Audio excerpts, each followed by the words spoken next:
Turns out when Kelly Loeffler said she wanted to lift up American values, she meant literally hoisting a Christian nationalist flag over a federal building. Welcome back to Theocracy Watch, where the stars and stripes are quietly being swapped for crosses and crusader slogans. This is Theocracy Watch. Last week, the head of the Small Business Administration celebrated Flag Day by raising the Appeal to Heaven banner. Once a revolutionary relic, it's now a favorite among election deniers, Christian supremacists, and Capitol rioters. Kelly Loeffler, former Republican senator from Georgia and current head of the Small Business Administration, oversaw the ceremony. But flying just beneath the American flag was a white banner with a green pine tree and the words "Appeal to Heaven." Think of the banner as a colorful red flag, a signal that some in power are no longer appealing to the people, the law, or the Constitution. They're appealing to their version of heaven. George Washington commissioned it in 1775 for use on a fleet of naval cruisers. The pine tree was a symbol of colonial resistance, and the phrase comes from John Locke, who argued that when earthly justice fails, people have the right to appeal to divine authority. Here is where the history begins to get shaky. In recent years, the flag has been rebranded as a Christian nationalist emblem. Zealots have turned it into a rallying symbol for those who believe America has broken its covenant with God. It was flown during Stop the Steal rallies, the January 6th insurrection, and Speaker of the House Mike Johnson displays the flag outside his congressional office and was recently flown outside of Justice Alito's beach house. It may look like a piece of history, but the logic and rebranding behind it are serious business. If their God is calling the shots, rebellion is more than allowed, it's ordained. The flag was taken down by the end of the day, but not before a message was sent. It signals a theological warning, a shift in allegiance from democratic rule to divine right as defined by those in power. Symbols shift and adapt through the ages. George Washington used that flag to declare independence from a king. Christian nationalists use it to crown one. So until next time, keep asking questions and stay curious. Appeal to heaven. I saw that. I got the flag up for them to see while you were doing it. Yes, I saw that. Thank you. Yeah. Mm-hmm. So it used to be a symbol about, you could say, making sure there's no kings standing up against a tyrant. And now it's really being used to enforce tyranny. Mm-hmm. It was about an appeal to heaven and avoiding a tyrant. And now it's using that appeal to heaven to create a tyrant of their own. Exactly. Yep. I was paying attention. I mean, it's very fitting. Yes, it was taken down soon after because people saw it and were like, oh. Yeah. I mean, is it sad that it's been twisted in that sense? Yeah, because even though I'm not a religious person, I could see how, like, please save us from this freaking tyranny. But as you said, they're now turning it into a way to crown a king. Right. Their own tyranny. Yeah. And we see symbols adapted and changed throughout the ages. That's just what happens, sadly. One of the things that our people in our government need to get back to is that government service is actually over the service of your religion. When you're on the clock as a government employee, you're supposed to be dedicated to the government, not to your faith. Mm-hmm. And that doesn't seem to be the case. No, because you're going to have certain bias that we all see. It's obvious that Christians have bias when it comes to their belief system. Mm-hmm. So if you're bringing that into your office, we know that you're going to stay biased. If you leave it out, then that's fine, right? Like if I go into my doctor's office and he has a sign that says, I'm not a good surgeon, but the God guides my hands, I would not be going to that surgeon. You know what I mean? Like, heck no.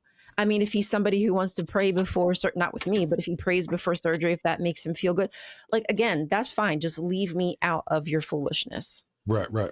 Moms for Liberty gave R.J. May their highest honor, but predictably, the FBI calls him a trafficker of child sexual abuse material. Good morning, fellow heathens. Welcome to Theocracy Watch, where we track how political theater meets religious hypocrisy. This is Theocracy Watch. South Carolina lawmaker R.J. May built his brand on parental rights, moral panic, and pushing Moms for Liberty anti-LGBTQIA agenda. This week, the Christian LARP fell apart. Federal prosecutors charged him with trafficking child sexual abuse content, which, according to all the laws and bills he supported, was the very thing he claimed to oppose. Just another day ending in Y for Christians. RJ wasn't just some fringe state rep. He co-chaired the South Carolina Freedom Caucus and worked closely with Moms for Liberty to reshape public education. In 2023, the group named him Legislator of the Year for his efforts advancing their platform. May championed South Carolina's parental rights bill, a law promoted as empowering parents, but widely criticized for chilling classroom discussions about gender, race, and sexuality. He pushed for curriculum bans, restrictions on gay inclusive materials, and expanded state surveillance over what kids learn. All of it packaged as protecting children under the banner of keeping America pure and godly. His speeches echoed Moms for Liberty rhetoric, almost word for word, invoking protect the children, while backing policies that erased queer students, punished teachers, and elevated censorship and over student safety. So children are only good children worthy of love if they look, act, and think like you, Christians. In June, that same lawmaker was charged with distributing charged sexual abuse, or CSAM. The man who branded himself as a moral crusader and culture war victim now faces some of the most grotesque charges imaginable. The arrogance doesn't stop there. Moms for Liberty has a track record of backing extremists and conspiracy theorists. Bridget Ziegler pushed anti-gay policies while secretly engaging in same-sex relationships until the scandal blew up their image of family values. These scandals shatter the image Moms for Liberty have worked hard to protect and expose how calls to fight grooming are just shields for power grabs and creating safe spaces for perverts. He isn't an exception to the far-right ideologues. He represents what happens when a movement runs on paranoia, fear, and performative virtue. R.J. May didn't fail the movement. He embodied it. And that's what should terrify us most. So until next time, stay vigilant and stay curious. Wow, wow, wow, right? I mean, isn't that nice? Legislator of the Year. Turns out he's a pervert. Or should I say I don't think I should. I don't think I have to, but let's just say alleged for now. Yeah. What is it? What is it about these people? This is a recurring theme. It's like a signature move. It's almost like you could wait for a Christian to stand up and go, pervert. And as soon as that Christian does, go start looking through his computer. Right then, go start looking through his computer. Don't run, don't walk. It's projection. Right? That to me is, it's just like in a marriage, all of a sudden, your significant other starts accusing you out of the blue of cheating when nothing's changed, but something is likely changed in their life to cause them to project that onto you. Like something's up. There's smoke, there's fire. Thing. Very true. Yes. Yeah. And that's a pretty loud voice. I wonder how many laws he created or bills he passed or something to make it harder on PDF files that he's going to actually face. What kind of finding out is he going to run into, I wonder? Oh, well, I doubt that he did much that would put him in any kind of corner, but maybe. Maybe. We'll see. It's also like a slippery slope, too. What's a pervert? I guess. You know, you and I mean, he is a pervert. Yeah, and Christianize anybody that tells a trans person that or a trans child that it's okay to be confused about their feelings and to seek out whatever gender or whatever makes them feel better. That is perverted. Americans will travel across the globe to save souls, but God forbid those very same souls show up needing shelter. Good morning, fellow skeptics. Welcome back to Theocracy Watch, where we track the dismantling of democracy in the name of divine authority. This is Theocracy Watch. This week, the Supreme Court capitulated to Christian nationalist agenda by granting additional authority to deport migrants to third-party nations, regardless of their native country, and even if those nations are deemed hazardous by our own State Department. So Sudan, Congo, and Gaza are included. We're looking at death sentences here. This expands the precedent set under Trump's safe third country policies that were already being challenged by human rights groups as illegal under international law. At the same time, President Trump is ramping up ICE enforcement with plans to hire thousands more agents, boost raids, and target sanctuary cities. Homeland Security is now openly bragging about streamlining removals while community organizations report families disappearing overnight.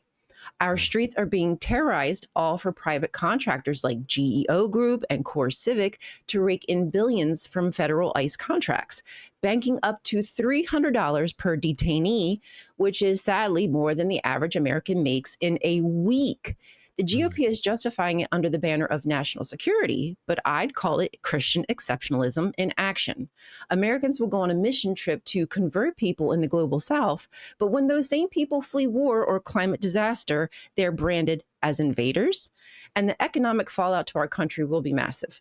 Many of those being deported are workers, renters, taxpayers. They are embedded in our local economies, filling labor gaps in healthcare, construction, and farming. Removing them doesn't just hurt them, it hurts us as a whole. But pain isn't just a byproduct. Pushing us is part of the plan. Deport workers, dismantle families, and crash local economies, all in the name of Christian values. Anywhere else, we'd call that religious extremism. Here, they call it patriotism. So until next time, stay on the streets, stay vigilant, stay curious. Yes. It's just a running shooting match, really, with these people trying to keep ahead of them. And we just can't. We just don't have the funds or the manpower. It's just crazy.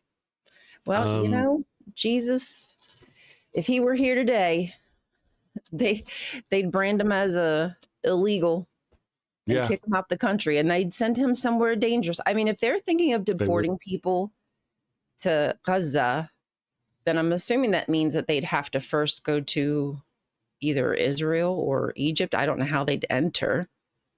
But then imagine they have to walk them. They're going to have to walk these people to their death, basically.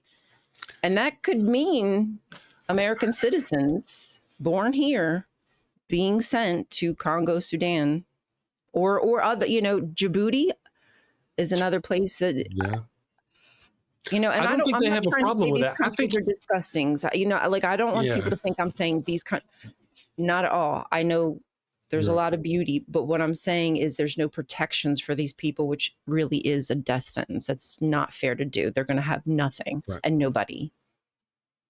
Right, exactly. And I think I have to be honest. I think that's what some of them are hoping for. Exactly. It's part of they want to, number one, they want to scare us, right? We know that. They want to put fear in our hearts. They want us to stop doing things because we're afraid for our own freedoms, or, getting deported sent somewhere where we might get persecuted, terrorized, or whatnot. Sorry, I didn't mean to interrupt you, but that's pain is what they want for us. Yeah. Well, there's this cycle of things. There's this cycle of events. Donald Trump said in his campaign speeches that they were going to take the immigrants, the illegal immigrants out. And if they came back, they wouldn't have any choice but to start executing them.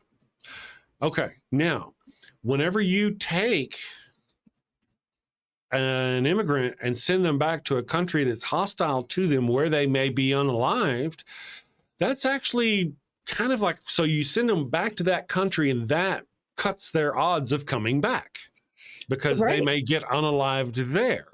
So they send them back there in the hopes that they'll get unalived there. But if they come back here, the threat is to go ahead. And if those of out there who don't believe me, you can go look it up yourself. And you can see examples of Donald Trump specifically saying he would, that's why I need a producer. Let me go see here. He would specifically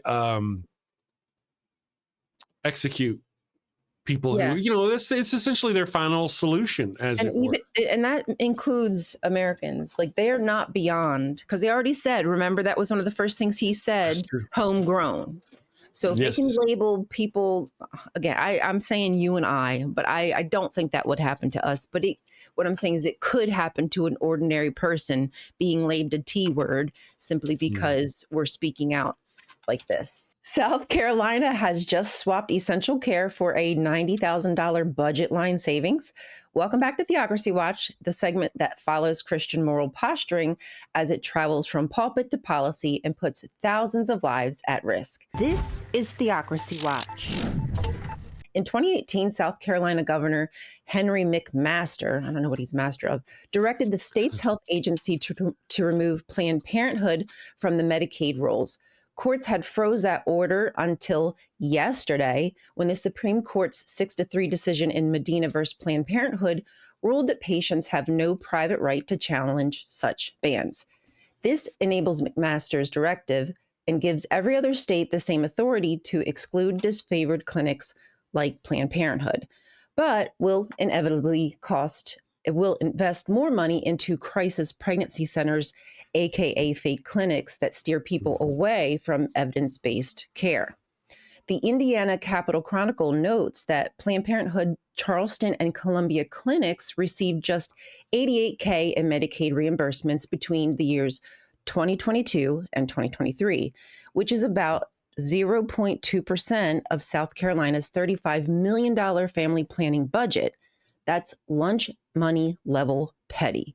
These funds supported a wealth of health concerns like birth control, STI treatment, Pap tests, cancer screenings, and fundamental wellness visits for low-income patients who lack alternative options. It's peanuts to the state, but those who depend on these services will be affected, facing increased travel expenses, longer waiting times, or going without necessary care at all. We are already well aware of the potential danger here. When Texas cut Planned Parenthood from its women's health program in 2013, contraceptive use dropped 35%, injectable birth control 31%, and Medicaid-funded births increased 27% within 18 months. Researchers linked every increase directly to the provider ban. Texas calls it pro-life, but the numbers say otherwise. After the state defunded Planned Parenthood and imposed its 6-week abortion ban, infant mortality shot up from 5.31% to 5.72 deaths per 1,000 births in just 1 year. A 13% surge that translates to about 255 additional infant deaths. Bottom line, cutting Medicaid from Planned Parenthood turns a 91% survivable cancer into one with only a 19% shot. And it does so for money the state would barely notice. Now that patients can't sue, lawmakers in Oklahoma, Arkansas, Missouri are salivating at the chance to copy South Carolina's template. These deaths are part and parcel of the Project 2025 ChristoFascist business model, not collateral, siphoning care and money from the poor to pad the privileged. So please continue to call your reps and stay curious. Scary times for this is not just going to affect women and the theys and the thems that this government hates. It will affect families, men. It will reverberate not only in just these states, but across other states who want to copy it. Absolutely. And as mentioned in the chat, cruelty is the point. Cruelty is the point. These people, you know, there is this thing, and I hope some good Christians out there are watching. I don't know how you define a good Christian really anymore, but you know, there's a group of people out there, and they're like a barometer for good and evil, really. And anything these people are for is almost always evil. And anything they are against is almost always good. When you look at these Christo-fascist conservative politicians and some kind of bill they put forward, it is always, always about hurting someone else, always about taking someone else's rights or imposing their nutbag religion on somebody else's children or their women. It just doesn't seem to end. No. And did you see, but the one, I don't know if she was a senator, some lawmaker, let's just say that, government rep, back in 2024 had an ectopic pregnancy and almost lost her fallopian tube or something like that. And then tried to blame it on Democrats for the ban that she faced. The pretzelizing, the gymnastics. Let's see if I can find her name here. I know who you're talking about. I just saw it. Yeah, I just saw it the other day too pop up, and I was in shock. I was like, I can't believe that you would have that experience of not being able to get the health care that you deserve because your health care decisions should be made between yourself and your doctor, and the ban is blamed on the Democrats who didn't want the ban. Excuse me? Right. Now, I haven't even figured out how she tried to blame the Democrats yet. I hadn't paid that much attention to what was going on. I vaguely remember seeing it. You know how it is. I saw the headline. I saw all out of here. But I do know that she did have one of the luxuries that none of the other women in the state have. Yep. She called the governor, I believe, I could be wrong. The governor personally called those medical professionals and told them, or their office, and told them they could go ahead with this procedure.